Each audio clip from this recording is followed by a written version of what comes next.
नमस्कार। Opinion post के special show democratic dialogue में आपका स्वागत है। आज हम एक ऐसी शख्सियत से मिल रहे हैं जो किसी तारुफ के मोहताज नहीं है। धर्म हो, राजनीति हो, समाज हो, इतिहास हो, ये हर विषय में निपुण है। ये एक स्वतंत्र विचारक है, खुलकर अपनी बातें रखते हैं और इस वजह से इनके आलोचक बहुत ज़्यादा हैं। लेकिन ख़ास बात ये कि इनके आलोचक भी ये कहते हैं कि भाई इनकी जो ज्ञान की गंगा है वो इतना अथाह है कि इनसे बहस नहीं किया जा सकता है। आरिफ मोहम्मद खान साहब, आपका ओपिनियन पोस्ट में बहुत बहुत स्वागत है। धन्यवाद। सबसे पहला सवाल जो मैं आपसे करना चाह रहा हूँ कि एक नैरेटिव क्रिएट की जा रही है इस देश के अंदर में कि भाई मुसलमान डरा हुआ है। हर जगह वो ऐसा लग रहा है कि जैसे वो घर से बाहर निकलता है तो उसकी लिंचिंग हो जाती है। अभी आपने कल देखा होगा कि एक बिल्कुल तहरीक स्टार्ट की गई है कि हर जगह जो है वो डायल हेल्पलाइन नंबर और क्या क्या वो डाला जा रहा है। प्लस ऐसी भी खबरें आ रही हैं कि जो ऑल इंडिया लेवल के ऊपर जो है इसके प्रति जो है प्रोटेस्ट और ये किया जा रहा है। क्या सिचुएशन है? क्या रियली इस देश के अंदर में मुसलमानों के लिए जो है रहना मुहाल हो गया है? पिछले 5 वर्षों में इस देश में एक भी बड़ा दंगा नहीं हुआ और शायद ये आज़ाद भारत में पहले ऐसे 5 साल गुजरे हैं जिसमें कोई बड़ा दंगा नहीं हुआ है। लेकिन इसके साथ ये भी सच है कि लिंचिंग के केसेस हुए हैं, जहां 1, 2, 3 व्यक्तियों को इस तरह करके भीड़ की हिंसा का वो निशाना बने। मेरा ये मानना है कि एक भी व्यक्ति, इसको कंपेयर नहीं, इसको तुलना नहीं की जा सकती है। मेरा ये मानना है कि एक भी व्यक्ति, मासूम आदमी अगर मारा जाता है तो ये बहुत बड़ी ट्रेजेडी है। और मैं इसे बहुत इस भाव से देख रहा हूँ कि हमने जो ये इतना बड़ा तंत्र बनाया हुआ है, या हम बनाना रिपब्लिक नहीं है। भारत दुनिया के बड़े देशों में एक देश है, सबसे बड़ा लोकतंत्र है। हमारे यहाँ कानून की हुकूमत है। हमने जो ये तंत्र बनाया हुआ, किस लिए बनाया हुआ है? चोरी नहीं होनी चाहिए, डाका नहीं होना चाहिए, लेकिन होता है। तंत्र काहे के लिए बनाया? ताकि कानून को अपने हाथ में लेने वाला, कानून का उल्लंघन करने वाला, ताकि कानून उसको सजा दे सके। लेकिन इसके लिए अगर कोई नहीं, मैं दूसरी बात कह रहा हूं। मैं कह रहा हूं कि अगर आप 2 हिस्से होंगे इसके। एक हिस्सा तो यह है कि अगर कोई ऐसी शिकायत आती है कि ये भीड़ की हिंसा का मामला हुआ और जो लोग इसके लिए जिम्मेदार थे उनके खिलाफ कार्रवाई नहीं हुई, फिर ये गलत है, बिल्कुल गलत है, तो फिर चिंता का विषय राइट है। लेकिन एक और भी हिस्सा है, और एक दूसरा हिस्सा ये है, हम अपने समाज में चेतना पैदा करें। मुझे बहुत खुशी हुई इस बार 2019 का जो इकोनॉमिक सर्वे है, उसमें बैंक से लोन लेने वाले या डिफॉल्टर्स, उनके लिए एक खास पैरा है जिसमें विभिन्न धार्मिक परंपराओं से उद्धरण लेकर उनको कहा गया है कि अगर आप कर्जा लेते हैं और कर्जे की अदायगी नहीं करते तो ये बहुत बड़ा पाप है।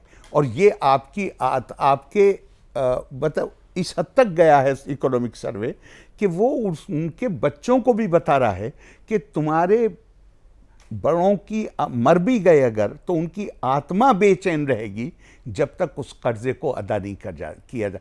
अगर हम सरकारी कर्जे के बारे में इन चीज़ों को एक चेतना पैदा करने के लिए धार्मिक परंपराओं से उदाहरण दे सकते हैं, तो भारत की जो परंपरा है, अहम ब्रह्मास्मि तत्त्वमसि, मेरे अंदर भी वही ब्रह्मा निवास करता है जो आपके अंदर निवास करता है। अगर दुनिया में कोई परंपरा है जिसमें अदर मतलब दूसरे का कोई कंसेप्ट ही नहीं है, चूंकि भारतीय संस्कृति की एक विशेषता यह है कि ये अल्टीमेट पहचान जो है आपकी और मेरी, जो भारतीय संस्कृति के मुताबिक, वो ये नहीं है कि मैं कहाँ पैदा हुआ हूँ, वो ये नहीं है कि मैं क्या भाषा बोलता हूँ, वो ये नहीं है कि मेरा लिंग क्या है, वो है कि जो रियल पहचान, चैतन्य आत्मा। शरीर मेरा ये तो चला जाएगा, आत्मा, चैतन्य आत्मा वो कभी मरने वाली नहीं है। तो क्या हमारे पास इतनी मैं कहूँगा इतनी हमारी शानदार परंपराएं हैं, क्या हमें इसकी ज़रूरत नहीं है? ये दूसरे हिस्से की बात मैं कर रहा हूँ कि जहाँ हम इन परंपराओं से लेके और हम एक चेतना का अभियान चला सकें और हम बता सकें कि हमारी परंपरा तो किसी को, वो चाहे जो कोई हो। लेकिन कुछ लोग तो ये कहते हैं कि भाई ये जो सब हो रहा है वो एक खास हिंदुवादी संगठनों के द्वारा किया जा रहा है, इसमें जो है वो बीजेपी का समर्थन होता है। जो लोग इस तरह से एक माहौल क्रिएट कर रहे हैं, उसके बारे में आप क्या कहेंगे? उनके बारे में मेरा मानना ये है कि बहुत से लोग ऐसे हैं जो जिनका मुझे समझ में नहीं आ रहा क्या शब्द प्रयोग करूं, अंग्रेजी में कहूं तो उनका बिजनेस यही है कि लोगों में डर, खौफ पैदा करें, लोगों को आंदोलित करें, और वो भय के मारे मैं आपको एक और, मुझे ध्यान आ गया तो मैं बताता, उपनिषद में आया है, द्वैत या दा वे भय भवती, जो दूसरा होता है उससे इंसान को डर लगता है। इस्लामी परंपरा में कहा गया है अन्नासु आदाउ मा जहिल, लोग जिस चीज के बारे में जानते नहीं हैं उससे दुश्मनी महसूस करने लगते हैं। तो इनका मकसद ही ये है कि किसी तरह ये दुश्मनियों का माहौल बना रहे। दुश्मनियों का माहौल बना करेंगे। मैं बहुत ही साधारण सी आपको मिसाल दे रहा हूँ। फिल्मों में आपने देखा होगा कि जो विलेन होता है वही अपने दोस्तों को भेज के लड़की पे हमला कराता है,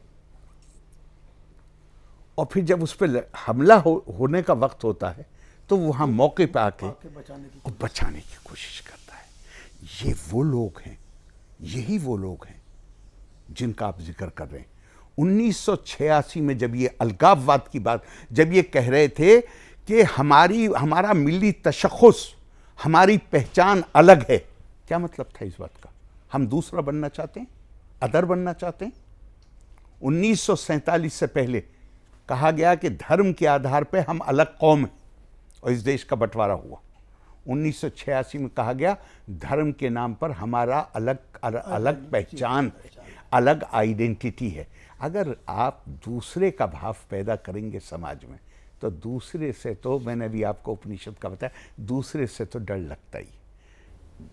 तो कहने का मतलब ये है कि जो लिंचिंग क्या की जो केसेस आ रही हैं, ये तो बिल्कुल इसको तो डिप्लोरेबल है, इसको तो कोई आदमी, सेंसिबल आदमी इसको सपोर्ट नहीं कर सकता। अगर उन्हें बताना है तो एक केस वो बताएं जहां पर कानून हाथ में लेने वाले वो छूट गए, नहीं छूटना छोड़, उनके खिलाफ कार्रवाई नहीं हो। और क्या मतलब, मैं तो अभी आज ही मैंने देखा, मैं तो बहुत ही झारखंड में, हाँ, तो मेरा ख्याल है ये है कि वो लड़की बुनियादी तौर पे ये बात कह रही थी कि भाई आप इन मासूम बच्चों को ये आतंकवाद का रास्ता दिखाने की कोशिश क्यों, अभी तो बच्चे हैं, लेकिन आप ये बात ही दिमाग में क्यों डाल, मुझे ऐसा लगता है शायद वो ये कहना चाहती रही हो। लेकिन इसका भी जो अदालतें हैं उन्होंने बहुत एडवर्स नोटिस लिया, उस बच्ची के खिलाफ कार्रवाई हुई उस बच्ची के खिलाफ। हालांकि जो वो कह रही है वो तो इतना ही कह रही थी, मगर जो मैं पहली बात की तरफ लौट के आता हूं कि बुनियादी बात जो है वो ये है कि हिंदुस्तान जैसे बड़े देश, एक भी, मैं पहले एक दोहरा रहा हूं इस बात को, एक भी मासूम आदमी अगर मारा जाता है तो ये नाकाबिले माफी जुर्म है। लेकिन देखने की जो चीज होती है वो ये होती है, ये तो कोई गारंटी ले नहीं सकता कि अपराध नहीं होंगे। क्या अपराधियों के खिलाफ कार्रवाई करने में कोई ढील किसी स्तर पे अगर बढ़ती जा रही हो और उसके लिए आप आंदोलन करें तो मेरी बात समझ में आती है। लेकिन समाज में दुराव पैदा करने के लिए, खौफ पैदा करने के लिए, भय पैदा कर, और ये वो कौन लोग कर रहे हैं, मुझे क्यों डाउट इनके ऊपर होता है, ये वही लोग हैं जिनके 1986 के कारनामों की वजह से, असल चीज हिंसा नहीं होती है, असल चीज दुराव का भाव होता है, असल चीज नफरत होती है, असल चीज जो समाज में दीवारें खड़ी कर दी गई हैं, असल चीज वो है। वो अगर होगा तो उसकी तो आप लगातार इस बात को कहते आ रहे हैं कि देश में जो है वो जो नफरत की दीवार जो है वो 1986 में जो है उसकी नींव नहीं, मैं ये नहीं कह रहा। हाँ। मैं ये कह रहा हूँ कि हमारे यहाँ तो बहुत बड़ी दीवार खड़ी की गई थी। 1947 में देश का बंटवारा हुआ था। ये आर्गुमेंट मुझे समझाइए। हाँ, कि आप ये कहते हैं कि अभी जो हो रहा है वो 86 की वजह से हो रहा है, और 86 की वजह से जो है हम धीरे धीरे जो है हम 1947 के सिचुएशन में जा रहे हैं। मेरा कहना यह है कि 1947 में इतनी बड़ी खाई खोद दी गई थी हमारे बीच में। मैं तो आज़ादी के बाद पैदा हुआ हूँ, लेकिन जब मैंने होश संभाला तो जो मेरा जो चिंतन बनना शुरू हुआ, मैं कहता था कि आखिर ऐसा क्या करें कि जो कुछ हमें सुनने को मिलता है ये हमारी औलाद को ना सुनने को मिले। ये कब से मेरे दिमाग में ये बात थी। चूंकि हकीकत ये है कि देश का बंटवारा कोई मामूली घटना नहीं थी। बिल्कुल नहीं है। उसे आप ऐसे डिसमिस नहीं कर सकते कि कोई छोटी मोटी पॉलिटिकल घटना हो गया। राइट, बिल्कुल नहीं। मैं आज़ादी के बाद पैदा हुआ हूं। मैं उन लोगों के कारनामों के लिए जिम्मेदार नहीं हूं जिन्होंने देश का बंटवारा किया, लेकिन उन्होंने जो यादें छोड़ी हैं उसके लिए मैं जिम्मेदार हूं। जब तक मैं वो काम नहीं करता जिससे वो यादें फीकी पड़ जाएं, तब तक मुझे जिम्मेदारी कबूल करनी पड़ेगी। अगर मैं अच्छी चीजों का उत्तराधिकारी बनने की कोशिश करता हूं तो जो काम गलत हुए हैं उससे मैं आंखें बचा लूंगा। हाँ, मुझे ज्यादा चैतन्य होकर वो काम करने पड़ेंगे जिससे वो जो कड़वी यादें हैं वो खत्म हो जाएं। मैंने क्या किया, ये मुल्क 1947 से 80 आते आते यहाँ वातावरण सामान्य हो गया था, खास तौर से 71 के बाद ऐसा सामान्य वातावरण हुआ था। आप याद कीजिए 80 का इलेक्शन, सबसे ज्यादा इसका पता चलता है चुनाव के मौके पे कि हर आदमी अपने स्वार्थ के लिए काम कर रहा है। उस वक्त ये देखा जाता है कि आप किन मुद्दों को उछालने की कोशिश कर रहे हैं। सही बात है। 80 में मैं औरों की नहीं अपनी मिसाल देता हूं। मैं कानपुर से चुनाव जीत के आया। कानपुर में अगर हम मैं तो वो शब्दावली प्रयोग नहीं करता, लेकिन अगर हम कम्युनिटी के लिहाज से वोटों को देखें तो जिस कम्युनिटी में मैं पैदा हुआ वहाँ है ही नहीं, बहुत ही 12%। राइट, बिल्कुल सही बात। कौन लोग वोट दे रहे थे? अगर उनके दिल में ये बात होती कि मैं किस कम्युनिटी में पैदा हुआ हूं तो वो मुझे वोट देते। और मुझे छोड़ दीजिए, वहां तो 12% है कम से कम। जैसलमेर से अय्यूब खान जीत के आया था जहां पे 2% मुस्लिम्स हैं। तो इसका मतलब ये देश पार्टीशन की कड़वी यादों को तकरीबन भूल गया था। लेकिन 4-5 साल के अंदर हमने देखा ऐसा आंदोलन चलाया गया कि बिल्कुल याद दिला दी। पहले कहा गया कि धर्म के अगर हमारा अलग है तो हम अलग कौम हैं। अब कहा गया 86 में कहा गया धर्म अलग है तो हमारी पहचान अलग है। अरे पहचान आप खालिस अगर धार्मिक दृष्टिकोण से देखें तो कुरान की आयत है। कुरान मेरी पहचान क्या मैं कहता हूं खालिस मुस्लिम होकर सोचिए थोड़ी देर के लिए। कुरान मेरी पहचान क्या बताता है? कुरान कहता है या अय्युहन्नास इन्ना खलकनाकुम मिन ज़करिन व उन्सा व जअलनाकुम शुऊबन व क़बाइला लिताअरफू इन्ना अक्रमकुम इंदल्लाहि अत्क़ाकुम। ए लोगो, तुम्हें एक मर्द और एक औरत से पैदा किया गया। इन शब्दों पर गौर कीजिएगा।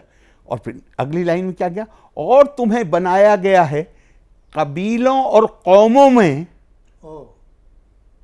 ताकि तुम पहचाने जा सको।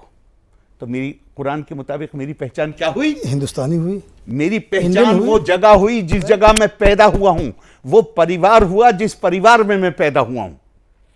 और उससे पहली पहचान किस परिवार में किस कुल में पैदा हुआ हूं, दूसरी पहचान किस देश में पैदा हुआ। तो आपका कहने का मतलब ये है कि जो 86 में जो हुआ, चाहे वो तलाक का मसला हो या फिर वो ताला खुलने का मसला हो, इस वजह से पूरा का पूरा वो जो एक तरीके से एक वैचारिक दृष्टि से पहले से कुछ हो रहा था और आपने पॉलिटिकली कुछ ऐसे मूव्स किए कि आइडेंटिटी पॉलिटिक्स का जो है वो का जन्म जो है वो 86 में डाला गया। नहीं, मैं तो दूसरी तरह कहूंगा, वो लोग जो जिनकी दुकानें अलगाववाद पे चलती हैं, Oh my God। उन्हें 80 के बाद 71 के बाद ये खतरा लगने लगा कि ये दुकानें बंद हो जाएंगी। इतना आपस में इतना ऐसा वातावरण देश में बनने लगा था। मैं आपसे कहता हूं कि एक के बाद एक मैं मिसालें दे सकता हूं, इतना समय नहीं है, कि जहां देखिए इस देश में विभिन्न तरीके से अपनी आस्था की अभिव्यक्ति करना, ये तो इस देश की में कभी समस्या रही नहीं। ये तो ये परंपरा है। एक घर में अगर 2 भाई हैं तो वो अलग अलग राय रखेंगे, अलग अलग तरीकों से। बिल्कुल। एक मंगल के दिन व्रत रखेगा, एक शनिवार के दिन व्रत रखेगा, घर में की महिलाएं हैं वो और ये कोई ऐसा नहीं है ये इसलिए है कि वो ये हम कहें कि ये औरों से बेहतर है, नहीं। इस परंपरा का भारतेषु स्त्रिया पुरुषो नाना वर्णा प्रकृतिते नाना देव अर्चना युक्ते नाना कर्माणि कुर्वते। भारत की महिलाएं, भारत के पुरुष, ये अलग अलग रंगों के हैं, इनके तौर तरीके अलग अलग हैं, ये अलग अलग देवी देवताओं की पूजा करते हैं, इनके अलग रस्म रिवाज हैं। ये मामला ये ऐसा नहीं है कि अच्छे हमारा व्यवहार अच्छा है इसलिए हम अलग अलग चीज़ों को स्वीकार करते हैं, नहीं। अलग जो है डाइवर्सिटी जो है, प्लूरलिज्म जो है, ये हमारी आस्था का हिस्सा है। इस देश की जो धार्मिक आस्था है, एकम सद विप्रा बहुधा वदंती, सच्चाई एक है, उसको बयान किया जाता है, वर्णन किया जाता है अलग अलग तरीके से। तो ये इतना मामला नहीं है सिर्फ कि मैं हिंदुस्तानी हूं तो मेरे अंदर सिर्फ ये है कि मेरा ज़्यादा बेहतर आचरण है, चूँकि मैं विविधता के साथ को बर्दाश्त कर लेता हूँ। स्वामी विवेकानंद कहते हैं हम विविधता को बर्दाश्त नहीं करते, ये शब्द अपने आप में आपत्तिजनक है। हम विविधता को स्वीकार करते हैं, हम विविधता का सम्मान करते हैं। ये पूरा जो नैरेटिव का जो सिस्टम है, आप देखिए इस बात को ही बताया जाता है कि भाई जो लोग कश्मीर को एक फ्रीडम स्ट्रगल कहते हैं, या फिर नक्सलियों को जो है एक सोशल प्रॉब्लम बताते हैं, या फिर जो लिंचिंग वगैरह को लेकर के जो तहरीक चला रहे हैं, ये पूरा तो एक खास किस्म के लोग हैं। ये इनका आरोप तो यही है कि इस देश के अंदर में जो डाइवर्सिटी है उसको जो है बिल्कुल एक तरह से उसको कहे कि उसको किल किया जा रहा है, एक फासिज्म का डर दिखाया जा रहा है। तो ये नहीं लगता है कि भाई जो आप कह रहे हैं कि भाई विविधता को स्वीकार करते हुए, आदर करते हुए, सम्मान करते हुए, असल में मैंने आपसे पहले ही कहा कि ये वो लोग हैं, भारतीय परंपरा में विविधता के लिए स्वीकार्यता है, आदर है।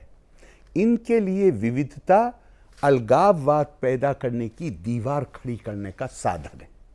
इन लोगों को जब ये लगता है, और ये मत समझिएगा कि किसी एक परंपरा से आते हैं, अलग अलग परंपरा से, ये इसमें राजनीतिक स्वार्थ भी। राजनीतिक स्वार्थ क्या है? अगर आप किसी एक वर्ग को के दिल में डर पैदा कर दीजिए, जो मैं अभी फिल्म वाली बात कर रहा था, तो डर मैंने पैदा कर दिया। मैं कहूँगा तुम्हें उनसे खतरा है, तो अगर मैंने आपको कन्विंस कर दिया कि उनसे खतरा है, तो फिर आप अपनी सुरक्षा के लिए मेरी तरफ देखेंगे। तो इसमें कई स्वार्थ हैं जो इकट्ठे हो गए। एक वो हैं जो इसे कुरान के खिलाफ जाकर उन्होंने एक नई चीज़ इस्लाम के नाम पे शुरू करी कि नहीं, पहचान, कुरान कह रहा है पहचान बनेगी उस कुल से जिसमें तुम पैदा हुए, उस देश में जिसमें तुम, शूब जो है अरबी का लफ्ज़, वो उस इलाके को कहा जाता है जहां बहुत सारे कबीले रहते हों। आइडेंटिफाई करने के, आइडेंटिफाइड एरिया, वो तुम्हारी पहचान है।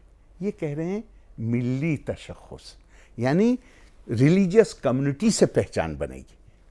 तो अगर आप बिल्कुल सारी चीज़ों को डिस्टॉर्ट, मैं कहता हूँ अगर वाकई समस्या, अगर दिल से वो समस्या से परेशान और उसका समाधान करना चाहते थे, तो उनको कहना चाहिए था।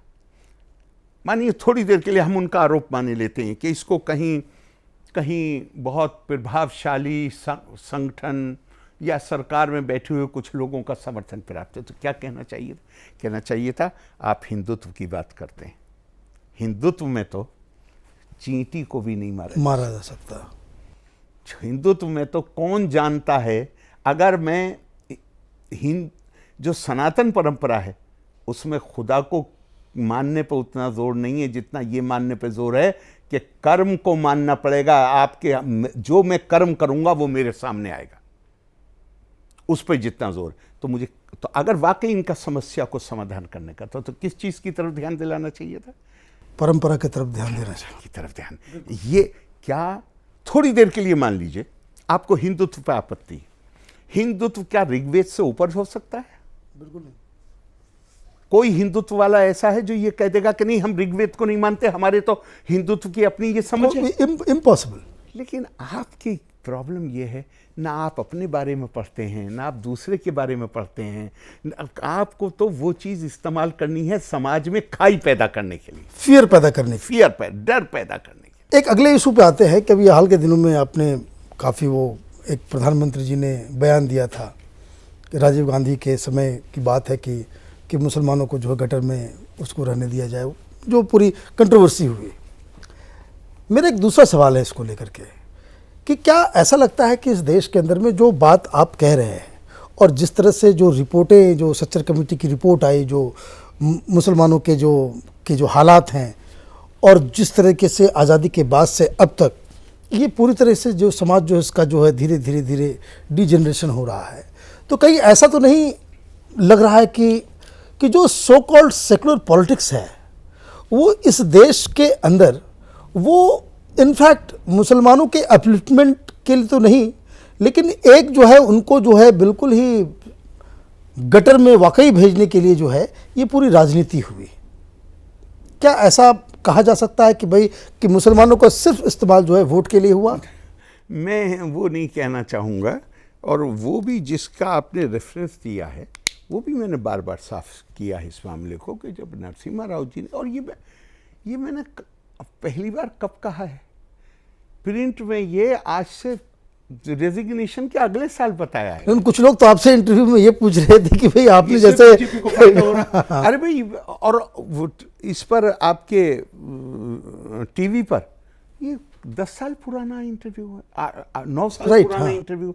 मैंने ये बातें आज नहीं कही हैं, आज तो लोग दौड़ रहे हैं उसको सुनने के लिए क्योंकि प्रधानमंत्री ने रेफरेंस दिया।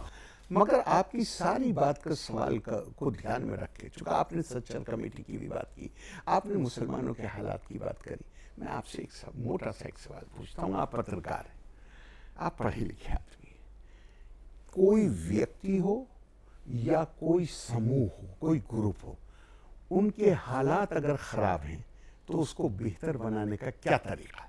मैं आपसे सवाल पूछूं। देखिए, हालात अगर ख़राब हैं तो एक तो पहला तो उनको एक इल्म, एजुकेशन। अब यहीं रुक जाइए, क्या बगैर एजुकेशन के किसी के हालात सुधर सकते हैं? बिल्कुल नहीं सुधर सकते। सामाजिक लेवल पे तो नहीं। मुसलमानों में ये एजुकेशन आई, इसकी मुखालफत किसने करी? खुद इन लोगों ने की। ये जो मदरसों से ताल्लुक रखने वाले, ये क्लर्जी, सर सैयद के खिलाफ 68 फतवे थे। आप जानते हैं फतवे क्यों दिए जाते हैं? फतवे इसलिए दिए जाते हैं कि मुस्लिम कानून में ये लिखा हुआ, कुरान में नहीं लिखा हुआ, फर्क करिएगा दोनों में। कुरान में नहीं है ये लिखा हुआ, कुरान तो कहता है इन्ना हदैनाहुस सबील इम्मा शाकिरन व इम्मा कफूरा, हमने तुम्हें रास्ता दिखा दिया, अब ये तुम्हारे ऊपर है कि तुम उस पर चलो या तुम उससे इनकार कर दो। कुरान नहीं कहता, लेकिन कानून में क्या लिखा है, वो किताबें रखी हुई हैं, उसमें लिखा हुआ है कि अगर कोई धर्म, फतवा किसके खिलाफ दिया जाएगा? जिसके बारे में ये हो जाएगा ये धर्म भ्रष्ट हो रहा है, राइट। तो फतवा देने का मतलब क्या है? अगर मुस्लिम हुकूमत हो तो उसकी ऑफिशियली गर्दन काटी जाएगी ना, बिल्कुल। उसमें लिखा हुआ है कि धर्म भ्रष्ट से ये डिमांड की जाएगी कि तुम तौबा करो और लौट के आओ, और अगर वो इससे इनकार कर दे तो उसकी गर्दन काटी जाएगी। बिल्कुल। और जहां पर मुस्लिम हुकूमत नहीं है वहां पे क्या होगा? संविधान चलेगा? नहीं, इस फतवे के कॉन्सिक्वेंसेस क्या, इसके परिणाम क्या होंगे? वहां पे फतवा दिया जाता है आम आदमी को उकसाने के लिए कि तुम अगर मार दो इसको तो हो सकता है तुम देश के कानून का उल्लंघन करो, लेकिन आप जनाब, देश के कानून का उल्लंघन हो सकता है वो, लेकिन वो मजहबी कानून का उल्लंघन नहीं होगा, बल्कि तुम्हें उसके नतीजे में तुम्हारा दर्जा बढ़ जाएगा। ये साजिश है। सर सैयद के खिलाफ 68 फतवे थे। किसने दिए थे? किस बात पे दिए थे? इसी बात पे दिए थे कि मॉडर्न एजुकेशन बिल्कुल नहीं। तो इस एजुकेशन का विरोध किसने किया? एजुकेशन, मैं ये मानता हूं कि एजुकेशन के बगैर हालात को नहीं बदला जा सकता। बिल्कुल नहीं बदला जा सकता। आपको इतनी मोटी स्टडी करने की जरूरत नहीं है। एक मोटे से एक ही कुंजी है। अगर आप अपने, कुरान कहता है इन्नल्लाह ला युगय्यिरु मा बिकौमिन हत्ता युगय्यिरु मा बिअनफुसिहिम। अल्लाह भी उनकी हालत नहीं बदलते जो अपने आप को अंदर से नहीं बदलते। अंदर से आदमी कब बदलता है, मैं आपसे पूछता हूं? अंदर से आदमी जब अंदर से आदमी जब इनलाइटमेंट होता है, एनलाइटमेंट आता है, जब उसका दिमाग धर्मेते ध्यातम बुद्धि मन सते महदस्तु चाहिए। कुंती कह रही है पांडवों से, वापस जाओ अब लौट के, हम तो जा रहे हैं जंगल। अब तुम्हारी जो इच्छा शक्ति है वो तो राइटियसनेस, सत्कर्मों में, धर्म में होनी चाहिए मूलित, और तुम्हारा दिल और दिमाग बड़ा होना चाहिए ताकि तुम सबको अपने गले लगा सको। ये कहां से आती है? ये आती है ज्ञान से, ये आती है एजुकेशन से, ये आती है चैतन्य होने से। और चैतन्य होने का ध्यान, ज्ञान, इसके बगैर चैतन्यता नहीं आती है इंसान। वो लोग जो मुखालफत करते हैं, मैं आपको अभी रिसेंट टाइम्स की बता रहा हूं, पुरानी छोड़ दीजिए सर सैयद को। आपसे कुछ साल पहले, 15 साल पहले, भारत में एजुकेशन को फंडामेंटल राइट बनाया गया। सही?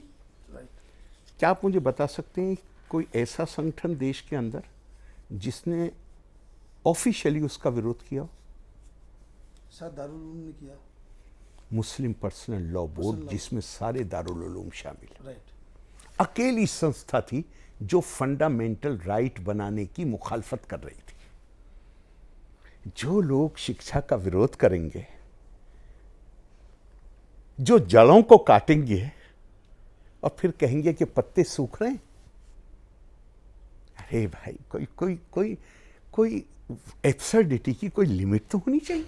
ये एक तो एजुकेशन की बात होगी। अब ये जो रिसेंट डिबेट जो तलाक को लेकर के है, ये एक बात, मैंने बहुत सारे लोग कंफ्यूज रहते हैं कि भाई ये आप अगर पनिशमेंट दे देंगे तो घर टूट जाएगा, या फिर इसको जो है आप जो है मजहबी कानून के साथ जो आप कोर्ट और सरकार जो खिलवाड़ करना चाह रही है। 3-4 आर्गूमेंट से, आपने ओवैसी साहब के भी आर्गूमेंट आपने सुने होंगे कि उन्होंने एक वो भी अच्छी दलील देते हैं, लेकिन ये बात मुझे समझ में नहीं आ रही है कि ओवैसी साहब का आर्गूमेंट तो अगर आप मान लेते, आपको मालूम है ना, ये देश आज़ाद हुआ 15 अगस्त 1947 को, और हैदराबाद कब आज़ाद हुआ? बाद में, अक्टूबर 1948, 13 महीने के बाद। किसकी वजह से? उसी पार्टी की वजह से जिससे जाती है। लेकिन ये हिंसा हुई वहां पे उन 13 महीनों में, और फिर उसके बाद जिस तरह की कॉल दी गई जब हमारी मिलिट्री वहां पे गई, उस वक्त भी मैं कहता हूं आपसे, जिस तरह का हुआ वो सब अवॉइड किया जा सकता था अगर ये अलगाववाद की भाषा बोलने वाले ना होते तो। जी, तो मैं ये कह रहा था कि ये इसमें बेसिकली जो रिलीजियस जो पोजीशन है वो क्या है, क्या इसमें क्या पनिशमेंट होना चाहिए, नहीं होना चाहिए, इसमें कुरान और हदीस में के लाइट में इसका क्या इंटरप्रिटेशन किया जा सकता है? क्योंकि सारे लोग इस बात को ही लेकर के सबसे ज़्यादा परेशान हैं कि भाई आप जो है पनिशमेंट ना दें, तो इसका रिलीजन में क्या कोई इस तरह का सिस्टम है? ठीक है, मैं बताता हूँ। 3 तलाक, एक बात स्पष्ट अपने दिमाग में कर लीजिए कि जो ये कानून बना है, ये कानून तलाक को नहीं रोकता, ये रोक रहा है तुरंत फुरत तलाक को। 3 तलाक जो है, इंस्टेंट तलाक, उसको रोक रहा है, तलाक को नहीं रोक। तलाक को दुनिया में कोई तरीका नहीं है कि रोका जा सके। तलाक के बारे में तो सिर्फ इतना ही होता है, कानून का दृष्टिकोण एक ही होता है कि अगर किसी वक्ती तौर से गुस्से के कारण, कोई भावना में आके, आवेश में आके अगर परिवार टूट रहा है तो उसको टूटने से बचाना चाहिए। बिल्कुल सही। तमाम दुनिया में जितने आधुनिक कानून हैं वो सब इसी उनके पीछे फिलॉसफी यही है। जब मियाँ बीवी के अंदर झगड़ा होता है, अदालत में जाते हैं तो अदालत उनसे कहती 6 महीने बाद आइए, लौट के जाइए, 6 महीने साथ रहिए, 6 महीने बाद आइए लौट के, तब गौर करेंगे आपकी पीढ़ी पर। क्यों? इस 6 महीने टाइम देते हैं। हाँ, रिकन्सिलेशन का एक टाइम। साल भर में मानिए अभी गर्मी है तो जब बारिश की पहली बूंद आती है तो हमें बताती है कि गर्मी हमेशा नहीं रहती। सही बात है। कुरान आज से 1436 साल पहले वो आखिरी हद तक गया है परिवार को बचाने के लिए। कुरान, ध्यान रखिएगा, कुरान धर्म ग्रंथ है, कुरान कानून की किताब नहीं। कुरान तो इशारों में, किनायों में बात करता है, जिसे कहते हैं ना पैरेबल्स, एग्जाम्पल्स। वयद्रिबुल्लाहुल अमसाल, अल्लाह ताला मिसालें दे के बयान कर, डायरेक्ट नहीं बयान करता है चीज़ों को। आमतौर से धर्म ग्रंथ डायरेक्ट नहीं बयान करते, वो इशारा करते हैं कि भाई आप इस रास्ते चलें। आमतौर से, राइट। लेकिन ये एक मामला ऐसा है 3 तलाक का, ये तलाक का, 3 तलाक नहीं, तलाक का, ये एक मामला इस पर ऐसा है जिस पे कुरान विस्तार में गया।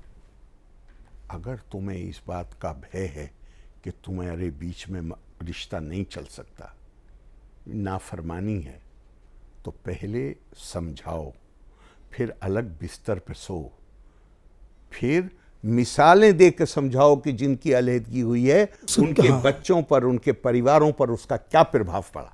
अब इसमें कितना टाइम लगेगा जरा मुझे बताइए। कम से कम 15-20 दिन, 25 दिन, 1 महीना हाँ, लगेगा। बिल्कुल लगेगा। 3 स्टेप लेने, तो 15-20 दिन तो लगेगा। बिल्कुल। अब जब ये तीनों स्टेप फेल हो जाएं तो फिर कुरान कह रहा है, अब क्या कह रहा है कुरान?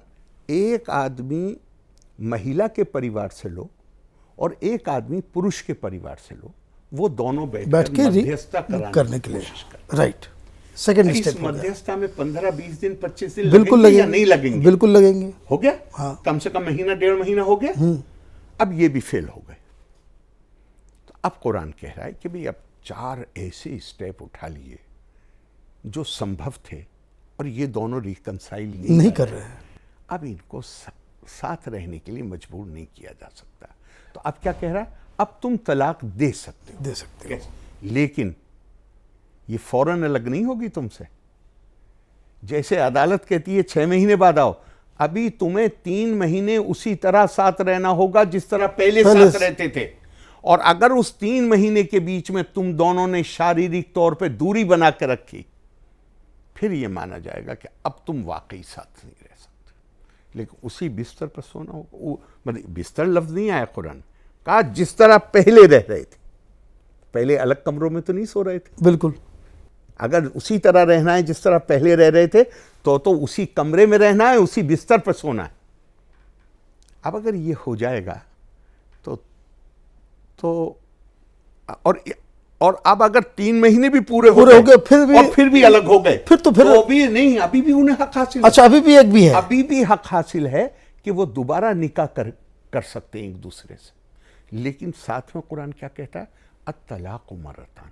ये पूरा प्रोसेस जो है ये जीवन में केवल 2 बार हो सकता है। ये नहीं तुम हंसी मजाक बना लो, हर साल तुमने तलाक दी, हर साल ये सारे प्रोसेस हुए, फिर तुम मिल गए। ये 2 बार है जीवन में, तीसरी बार नहीं। ये कहता है कुरान। इन्होंने प्रोसीजर को, जो 2 बार की बात है, इन्होंने उसके उच्चारण को कह दिया कि 3 बार नहीं। प्रोसीजर को, उच्चारण से प्रोसीजर को बदल दिया। Oh my God. कुरान पूरा प्रोसीजर बयान करके कह रहा है। और फिर ध्यान रखना, अत्तलाक़ु मर्रतान, ये ऑप्शन सिर्फ तुम्हें 2 बार अवेलेबल है होल लाइफ में। इन्होंने उच्चारण कर दिया।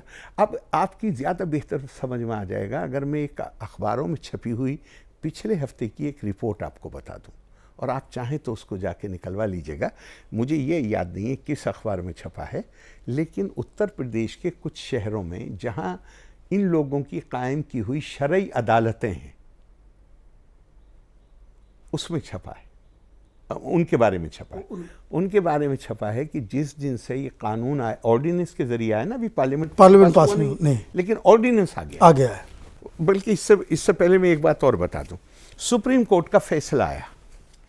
सुप्रीम कोर्ट का फैसला आने और लोकसभा में वो बिल आने में, जिसमें 3 तलाक को पनिशेबल ऑफेंस बनाया गया, आप चूंकि पनिशेबल की बात कर रहे हैं, इसमें तकरीबन 2.5 महीने का फर्क है।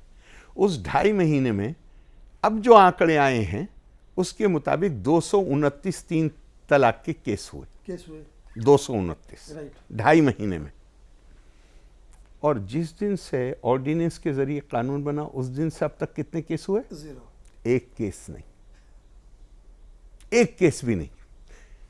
अब ये अखबार में रिपोर्ट छपी है पिछले हफ्ते कि जो शरई अदालतें यूपी में बनाई हुई हैं उसमें पिछले 8 महीने से कोई केस ही नहीं आ रहा। तो अब जज साहब क्या करें? अपनी अदालत को, अपने बस्ते को बांधें और घर चले जाएं?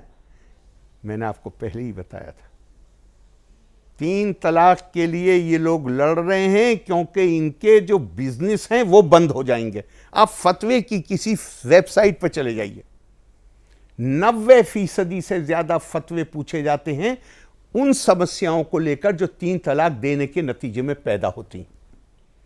पर्सनल लॉ बोर्ड ने सुप्रीम कोर्ट में अपने एफिडेविट में कहा है, मैं फिर दोहरा रहा हूं, यह कानून तलाक को नहीं रोक रहा है। तलाक मजबूरी का सौदा है, हंसी मजाक का नहीं। परिवार को हंसी मजाक में नहीं तोड़ा जाता है। तो सुप्रीम पर्सनल लॉ बोर्ड ने अपने एफिडेविट में कहा है 3 तलाक गुनाह है। गुनाह किसे कहते हैं? पाप पनिशेबल, हराम, पनिशेबल हो गया। ये भी पनिशेबल बंदित। हाँ, हराम जैसे शराब हराम, हाँ बिल्कुल, झूठ बोलना हराम। ये भी ये पर्सनल लॉ बोर्ड कह रहा है अपने एफिडेविट। 3 तलाक बिदअत है। बिदअत किसे कहते हैं? इनोवेशन, नई चीज दाखिल करना जो ओरिजिनल स्कीम का हिस्सा ना हो। तलाक सिविल मैटर है। 3 तलाक चूंकि हराम है, चूंकि गुनाह है, चूंकि बिदअत है, इसलिए 3 तलाक सिविल मैटर नहीं है। इसको पहले दिन से क्रिमिनल एक्ट माना गया है। हजरत उमर जिन्होंने इसको लागू किया था, 3 तलाक देने वाले को 40 कौड़े लगवाते थे। ध्यान रखिएगा, उस वक्त जेलें नहीं होती थी। अगर जेलें होती तो शायद जेल में डालते। और आज की तारीख में अगर आप 40 कौड़े वो वाले लगवा दीजिए जो तब तो आदमी बचेगा ही नहीं। आदमी मर जाएगा, बचेगा नहीं। और यहां तो कितना सबने विपक्ष में शोर मचाया, ये मुस्लिम महिलाओं को संरक्षण देने के लिए नहीं है, ये तो मुस्लिम पुरुषों को परेशान करने के लिए। जरा एक केस बता दीजिए 8 महीने में कोई किसी को एक भी केस नहीं है। जब 3 तलाक ही नहीं हो रही तो परेशान कोई किसको क्या कर देगा? तो इसका मतलब है कि ये, इसका मतलब सीधा सा है कि इस इशू इन्हें इसको कुछ लोगों के लिए तो ये रोजी रोटी का मसला है, उनकी अदालतें बंद हो जाएंगी। और कुछ लोगों के लिए ये वोट बैंक बनाने का मसला है। अगर ये इशू पे खत्म हो जाएगा तो फिर रोज का तमाशा खत्म हो जाएगा। आपने बीच में एक सवाल ये आया कि हर चीज़ पे आप देखिए, जितने भी कंट्रोवर्सी जो खड़े होते हैं उसमें पर्सनल लॉ बोर्ड का जो है एक अहम रोल होता है। कोई भी मुद्दा आप उठा ले तो वो एक बन करके आए। मुझे आज तक ये समझ में नहीं आया कि इनका लोकस स्टैंडाई क्या है। इनका लोकस स्टैंडाई ये है कि बगैर ऐलान किए हुए इन्होंने एक राजनीतिक कुछ दलों को ये मैसेज दे दिया कि अगर हमसे संबंध ठीक रखोगे तो हम तुम्हें ये पूरा वोट दिलवा देंगे। इसे ये ऐलान नहीं, इसके बारे में ये बयान नहीं देते। और हमारे पॉलिटिक्स में जो लोग हैं उनके जैसे मजबूत, मतलब जो मजबूती होनी चाहिए वो चूंकि मतलब किसी लेवल पे भी वैचारिक क्या, बिल्कुल सही बात है। राजनीतिक ये वो वोटों के लिए किसी से भी सौदा करने को तैयार और किसी के सामने गिड़गिड़ा सकते, किसी के सामने गिड़गिड़ाने को। सही बात है। ये इनको किसी ने चुना नहीं है, इनको किसी ने अथॉरिटी नहीं दी है। ये मदरसों के लोग खुद बैठ के अपना पर्सनल लॉ बोर्ड बना लिए हैं। लेकिन जो 1986 से पहले तो लोग इनके नाम से भी परिचित नहीं थे, लेकिन 1986 में चूंकि सरकार ने इनके सामने घुटने टेक दिए, ये हर तरफ इनका, क्योंकि ये जानना जरूरी है। जैसे हम लोग कहते हैं कि कोई हिंदू संगठन है तो हम लोग इसको बकायदा बहुत जोर शोर से कहते हैं कि भाई कि सारे हिंदुओं को ठेका आपने ले रखा है। ये मुस्लिम इश्यूज के सारे ठेके जो पर्सनल लॉ बोर्ड के पास चले गए, इसका कोई आधिकारिक कोई कुछ उसका कोई दूसरा वो नहीं है। उसका सिर्फ एक वजह है कि अगर सरकार ने ये हिम्मत दिखाई होती 86 में और ये कहा होता कि मैंने यही शब्द मैंने सजेस्ट किए थे राजीव जी को, जो मैं, और ये शायद मैं पहली बार बोल रहा हूँ किसी से। मैं उनके पास गया और मैंने कहा, प्रधानमंत्री जी के पास मैं गया और मैंने कहा, राजीव जी आप कहिए जोर से, ये रिएक्शन नहीं आएगी, फिर आप कहिए जोर से कि भारत भूमि धर्म भूमि है। किसी कम्युनिटी को तो छोड़ दीजिए, संप्रदाय को छोड़ दीजिए, अगर एक व्यक्ति भी यहां अपनी धार्मिक आस्था को लेकर चिंतित होगा तो सरकार अपनी ये जिम्मेदारी समझती है कि उसकी चिंता को दूर करेगी। अच्छा, अगर एक आदमी भी चिंतित होगा तो हम उसकी चिंता को दूर करेंगे। लेकिन वो लोग जो अलगाववाद का नारा लगाते हैं, वो लोग जो रिलीजन को इस्तेमाल करते हैं समाज को बांटने के लिए, उनके साथ कोई समझौता नहीं हो सकता। फिर उन्होंने क्या कहा इस पर? अच्छा लगा, लेकिन वो समझौता ऑलरेडी कर चुके थे। उन्होंने मेरे शब्द अच्छा, मैं कहता हूं उसके बाद यही काम किया होता अगर, और इनको पीछे रख के किया होता कि हम इनसे नहीं बात करेंगे, तो भी देश में कोई प्रतिक्रिया नहीं आई होती। और ये आप पहले आदमी हैं जिसको ये बात मैं बता रहा हूं। मैं खास तौर से गया, मैंने कहा कहिए कि हमारा देश तो धर्म भूमि है। एक आदमी भी अगर चिंता करेगा अपनी धार्मिक आस्था को लेकर, हम उसे दूर करेंगे, करना अपनी जिम्मेदारी समझते हैं। लेकिन जो लोग धर्म का राजनीतिक इस्तेमाल करते हैं, जो धर्म का इस्तेमाल करते हैं समाज को बांटने के लिए, हमारे समाज को कमजोर करने के लिए, ना हम उनसे बात करेंगे, ना किसी किस्म का उनसे समझौता करेंगे। ये मैंने कहा था कि कश्मीर को लेकर के ये जो आर्टिकल 370 और 35A को लेकर के उसका एक बिल्कुल टोन अलग होता जा रहा है। मैं आपके एक भाषण को मैं देख रहा था, पुराना भाषण है, कि जिलानी साहब से आप जो है गुफ्तगू कर रहे थे, उनके सवालों का जवाब दे रहे थे। क्या लगता है कि कश्मीर के अंदर में वाकई कोई तहरीक ऑटोनॉमी के लिए है या कुछ के लिए है, या फिर ये बिल्कुल जिसको कह सकते हैं कि ग्लोबल जो टेररिज्म का नेटवर्क है उसका पार्ट एंड पार्सल, और खास करके पाकिस्तान के द्वारा जो है। आप कह रहे हैं ग्लोबल नेटवर्क का, देखिए मत भूलिए कि अब ये कोई ढकी छुपी चीज़ नहीं है। ना आप ना मैं आरोप नहीं लगा रहे। जनरल ज़ियाउल हक की तकरीर है, जो उनका जो सबसे बड़ा ट्रेनिंग सेंटर है, मुझे उसका इस वक्त ठीक से नाम याद नहीं आ रहा, कठुआ या कुछ ऐसे ही नाम है, वहाँ पे उन्होंने कहा है, बहुत मशहूर इस पर, आज वो इंटरनेट पे मौजूद है, जहाँ उन्होंने कहा कि अब हम कन्वेंशनल वॉर हिंदुस्तान के साथ लड़ना मुश्किल नहीं ना, अब हमें 1000 ज़ख्म लगाने हैं हिंदुस्तान के ऊपर, ताकि इतनी ब्लीडिंग हो जाए कि हिंदुस्तान कमज़ोर होकर गिर पड़े। वो अगर आपको भी ये गलतफहमी हो, मुझे कभी ये गलतफहमी नहीं रही। जब हमारे पूर्व प्रधानमंत्री अटल जी पाकिस्तान जा रहे थे और मैं भी उनके जाने से पहले 15 दिन पहले एक डेलीगेशन भेजा गया, मैं उसमें शामिल था, मैं नहीं जाना चाहता था। क्यों? मुझे ये गलतफहमी नहीं है कि वहाँ जो रियल एस्टेब्लिशमेंट चुनी हुई सरकार नहीं है, वहाँ रियल एस्टेब्लिशमेंट आर्मी। बिल्कुल। मुझे कभी नहीं, मैं आज भी कन्विंस नहीं हूँ कि वो हमारे ताल्लुकात को नॉर्मल होने देंगे।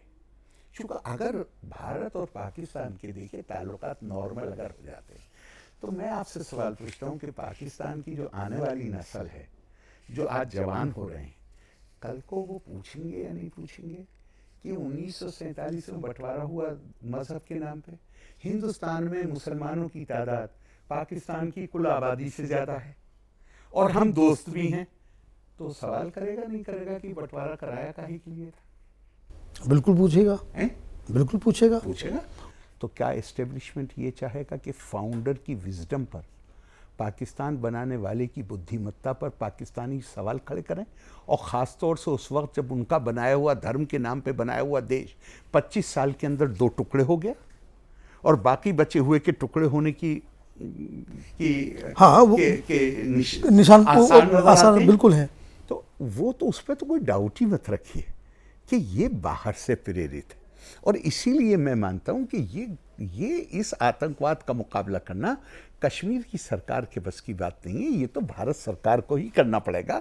और भारत सरकार कर भी रही है, ये भारत सरकार को ही कार्रवाई करनी पड़ेगी, क्योंकि ये हमारी सीमाओं के बाहर से आ रहा है। बाहर से आ रहा है। अब आपने एक दूसरा सवाल किया कि लोकली क्या है। मैं अपने कश्मीरी मित्रों से एक सवाल करता हूं, उनको सबसे बड़ी शिकायत हमसे जो रही, वो शिकायत थी इलेक्शन में धांधली की। मुझसे मेरे मित्रों ने कहा है, मेरे बहुत अच्छे संबंध, उसने कहा कि आरिफ भाई, उत्तर प्रदेश का आदमी अपना एमएलए एमपी चुनता है, तमिलनाडु का आदमी अपना एमएलए एमपी चुनता है, कश्मीर में एडमिनिस्ट्रेशन तय करता है कि कौन चुना जाएगा। तो मैंने उनसे एक सवाल किया, ये परंपरा कब शुरू हुई? ये परंपरा शुरू हुई 1952 के इलेक्शन में, जब तकरीबन 69 कैंडिडेट के 69 कॉन्स्टिट्यूंसी से बगैर इलेक्शन के कैंडिडेट जीत के आए और बाकी लोगों के नॉमिनेशन पेपर ही रिजेक्ट कर दिए गए। अब मैंने उनसे एक सवाल किया, मैंने कहा ये बात मानते हैं? बोले हाँ। मैंने कहा आप, अगर ये काम उत्तर प्रदेश में हो जाता कि किसी का गलत तरीके से नॉमिनेशन पेपर रिजेक्ट हो जाता, वो इलेक्शन कमीशन के पास जा सकता था शिकायत करने के लिए या नहीं जा सकता था? जा सकता था। जा सकता था, बिल्कुल। मैंने कहा आपके यहां हुआ, आप जा सकते थे इलेक्शन कमीशन के पास? नहीं। क्यों? क्योंकि 370 आपको इलेक्शन कमीशन के पास जाने से रोकता है। तो शक्ति आपको दे रहा है 370, या शक्ति कश्मीर के राजनीतिज्ञों को और ब्यूरोक्रेट्स को दे रहा है? किसका सशक्तिकरण? 370 ने आपकी जान निकाल दी है कश्मीरी की, और कश्मीर की सरकार में बैठे हुए लोगों को पूरा प्रोटेक्ट कर दिया है। अरे भाई, कोई तो कारण है। 1100 रुपए का एवरेज है पूरे देश का प्लेन एक्सपेंडिचर का, कश्मीर को छोड़ के, और कश्मीर में 6000 रुपए से ज्यादा का है शुरू से। आखिर ये कहां जा रहा है? और 370 का प्रोटेक्शन नहीं होता तो एक आम कश्मीरी सवाल कर सकता था ये पैसा कहां है। लेकिन वो बेचारे के पास एजुकेशन भी नहीं है, उसको इस गलतफहमी में मुब्तला कर दिया गया कि 370 तुम्हारे अधिकारों का संरक्षण करता है। उसको तो अधिकारों से वंचित करता है 370। हमसे सबसे बड़ी शिकायत कश्मीर, मतलब हमसे मतलब केंद्र से। मैं कहता हूं अगर उन्हें पूरे देश से भी शिकायत हो तो जायज है। अगर ये शिकायत उन्हें हो कि तुम तो अपना प्रतिनिधि चुनते हो और तुम्हें इसकी फिक्र कभी नहीं हुई कि हम अपने वोट से अपना प्रतिनिधि नहीं चुनने पाते, तो मैंने उनसे कहा भाई इसकी परंपरा कहां से शुरू हुई? इसकी ये परंपरा वहां से शुरू हुई जहां 370 अपनी पूरी ताकत के साथ मौजूद था, और वो किसी कश्मीर के रहने वाले को ये हक नहीं देता था कि वो जाके इसकी शिकायत इलेक्शन कमीशन में कर सके। भाई अब फैसला आप खुद कर लो कि ये इसको रखना आपके हक। मुझे तो बड़ा अच्छा लगेगा, मैं ये बात के साथ इस क्वेश्चन को खत्म करता हूँ, मुझे तो बड़ा अच्छा लगेगा, राज्यों के पास ज्यादा अधिकार होने चाहिए। बिल्कुल, विशेष अधिकार नहीं होने चाहिए, ज्यादा अधिकार होने चाहिए। ज्यादा अधिकार होने चाहिए। और इस लड़ाई का नेतृत्व कश्मीर के लीडरों को करना चाहिए।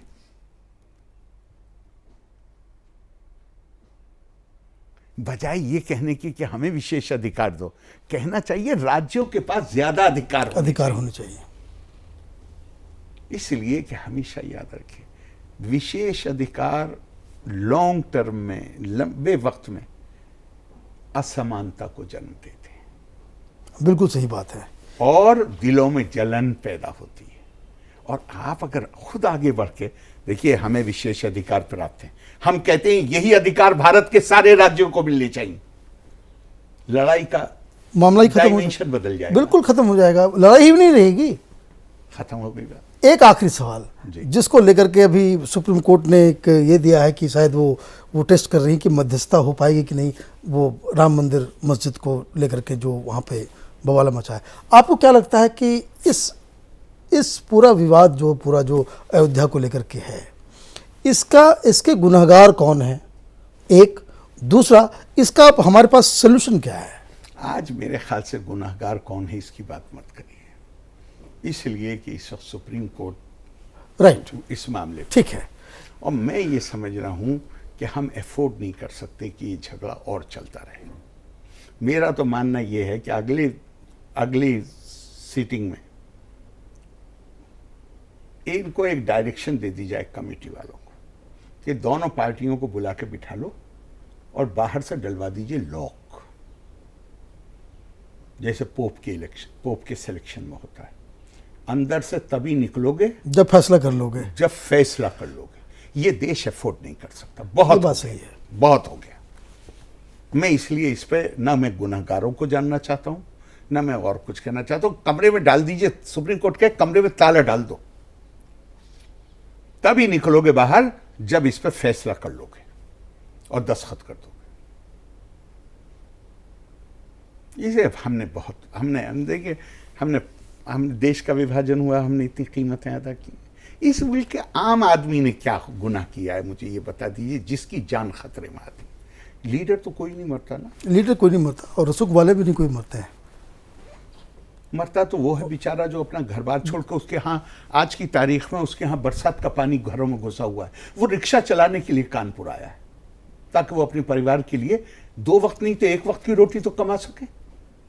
मरता तो वो गरीब है, उसके पास बड़े शहर में रहने की जगह भी नहीं है। उसका क्या गुनाह है? इसलिए मैं इसमें नहीं जाना चाहता कि किसका गुनाह है, किसका क्या। सब बहुत अच्छे हैं, एक कमरे में सबको, जो इसमें पार्टी बनना चाहते हैं। इसी की ये कोई मिल्कियत का मामला नहीं है कि ये उन पार्टियों के बीच का मामला है जो मुकदमे में मुकदमा लड़ रहे हैं। इससे पूरा देश प्रभावित होता है। जितने लोग इसमें कंट्रीब्यूट करना चाहते हैं सब आ जाओ, और सबको एक 15 दिन का राशन रख के और बंद कर दीजिए। और जब तक फैसला नहीं हो तब तक, अब तुम्हारे ऊपर है कि कितने दिन में फैसला करो, लेकिन इस कमरे से बाहर नहीं आओगे जब तक फैसला नहीं करो। आपका बहुत बहुत धन्यवाद ओपिनियन पोस्ट से बात करने के लिए। तो ये था अलग अलग मुद्दों, कंट्रोवर्सीज के ऊपर आरिफ मोहम्मद खान साहब के विचार। डेमोक्रेटिक डायलॉग में हम फिर हाजिर होंगे किसी दूसरे शख्सियत के साथ। तब तक आप देखते रहें ओपिनियन पोस्ट इंटरनेट टीवी, और इस वीडियो को अगर आप पसंद करें तो उसे शेयर करें, लाइक करें और हमारे चैनल को सब्सक्राइब करें। Thank you.